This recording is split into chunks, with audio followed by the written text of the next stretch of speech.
Hi mga Inday! For today's video, isamahan nyo na naman ako sa aking kaganapan. At ngayon mga Inday, ang aking muna bananers yung bida ngayon sa aking vlog, no? Siya muna ang aking ipababida ngayon mga Inday kasi may dalawang Inday nyo. Alam nyo naman pag nadalaw, halos mamamatay na ang Inday ninyo na hindi na talaga makatayo at hindi na makagalaw-galaw. Ang gagawin ng aking asawa ngayon mga Inday ay magtatanim siya ngayon ng tanlad mga Inday. Hindi kasi pwede na ako ang magtanim kasi may dalaw ako.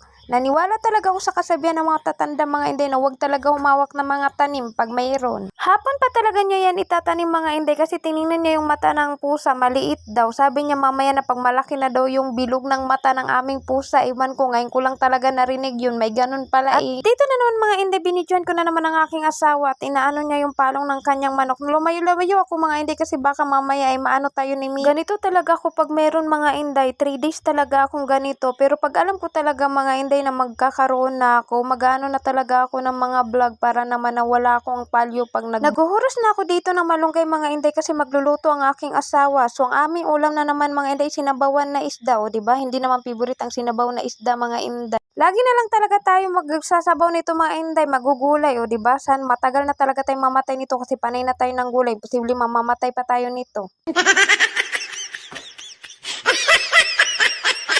Hindi naman halata sa mata ko mga Inday na may nararamdaman talaga ako, no? Mata pa lang mga Inday, makikita na talaga. Pagkatapos ko isa-isahin yung malunggay mga Inday, tiningnan ko dito ang luto ng aking asawa. So ganyan talaga siya magluto mga Inday, o baka ibabash naman ninyo ang aming kawali. Bata pa yung asawa ko niya mga Inday, kawali na talaga nila yan. At buti na lang talaga mga Inday at hindi nahihiya ang aking bananers na isasali ko na siya sa pagbablog. At ayan mga Inday, tinitingnan ko siya paano siya maghugas ng isda. Pasensyahan nyo na ang aming libabo makalat, no? Pag ang asawa talaga ang magluluto, asahan ninyo, makalat talaga ang lababo. Hindi naman lahat nalulutuin na sabawan niya yung isda mga Inday kasi yung kalahati niyan mga Inday ipapaksiwin po niya yan. So nilagay na niya dito ang isda mga Inday na sasabawin niya, o diba? 2 tanlad yan mga Inday, diba?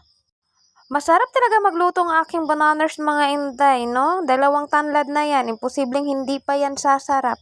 So, hambang nag-uupo ako dito mga Inday, kaya alam nyo na may nararamdaman ang Inday nyo, binidyoan ko siya mga Inday. O, diba? Nakahinawak pa talaga. So, tiningnan ko yung luto ng aking bananers dito mga Inday, ay luto na. Diba? Ang daming malunggay. Imposible talaga magkasakit ka pa niyan. Panay na talagang malunggay niyan. Pagdating naman ng hapon mga Inday, ito na pala yung mga tinanim niya mga tanlad. O, diba? Nagtanim din siya ng maraming dyan mga Inday, malunggay. So itong isa na to mga Inday, itatanim na rin yan. Yung binuhat niya mga Inday, sili yan mga Inday, siling pula. So bababa siya dyan mga Inday, dyan niya ilalagay talaga yung malunggay. Tapos dun sa kabila, puro buto naman yung tinanim niya mga 10. Buti na lang talaga tong asawa ko mga Inday kasi kahit anong gusto ko talagang nakasuporta siya sa aking mga pananim. At ayan mga Inday, so sinilip po talagang aking ampalaya mga Inday, purya-buyag. Ang dami na talaga niya. Pero ibibidyo ko sa inyo mga Inday pag nag-harvest ako niyan, no? So hindi pa muna ngayon kay mayroon pa ang Inday ninyo. Salamat na lang talaga ako mga Inday kasi ang asawa ko sinusuportahan niya ako sa aking mga pananim. Ayun kasi yung tanlad mga Inday, hiningi ko pa talaga yun. Malayo talaga pinanggalingan yung pati yung malunggay na iyon. Pagkatapos niya magtanim mga Inday, nagpakain na siya ng manok kasi hapon na talaga iyan. Kainan na talaga ng mga manok niya. So ganyan siya kamahal yung mga manok niya mga Inday, no? Pati na rin naman ako mga Inday. Yung mga nagalagala dyan mga Inday, itutula ko talaga yan mga Inday.